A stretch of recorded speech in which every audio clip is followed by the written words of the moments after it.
Thank you, Lord Jesus. Thank you.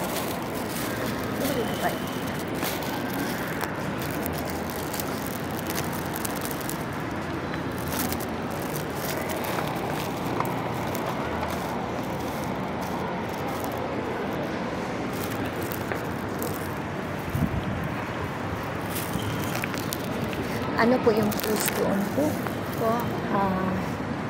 Jubilee? Yung cruise na yun? Opo. Bakit ano ba yung sabi yung kahoy niya? Ay, original ba? Hindi ko po alam. Relief na pinagpakuan. Hindi naman totally talagang ano yan eh. Yung parang yung pula yata. Yun yung may anong kapiras na original na binila. Original na relief na pinagpakuan. May yung nalahiwa. Mga Dahil pula doon. May kunti doon sa mga tumulong. Kaya, gusto ko mag-break. Kaya siguro, ang daming tao, ipinaliwanag din siguro ni Father. Kaya, nandiyo siya sa may pula eh. Yung konting na nandun sa original na cruise na nakuha. Yung pinaka-ano niya. Oo, yung may salamin doon. Oo. Nandyan. Parang hinahingait ako. Oo. Oo, diba? Parang nakakaano talaga. Kaya di ko rin, akala ko talaga yung buong cross. Kaya marami pong nanananig. Oo, nanalig talagang makahipot ka man lang. Okay, Nakahipo na po. Nakahipo na po. Tapos na. Okay, sisa. Thank you. Bye. God bless. Oh, naku.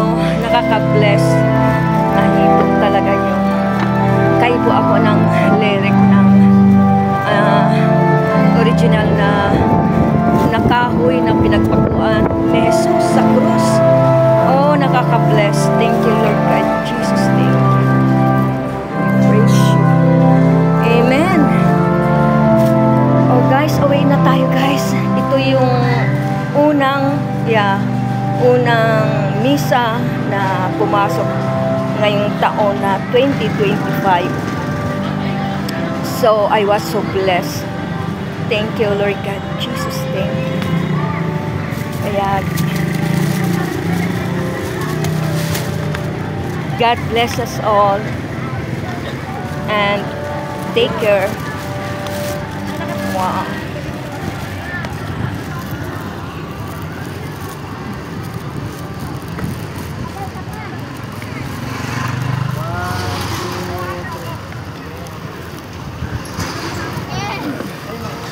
Magsindi tayo ng kandila, guys.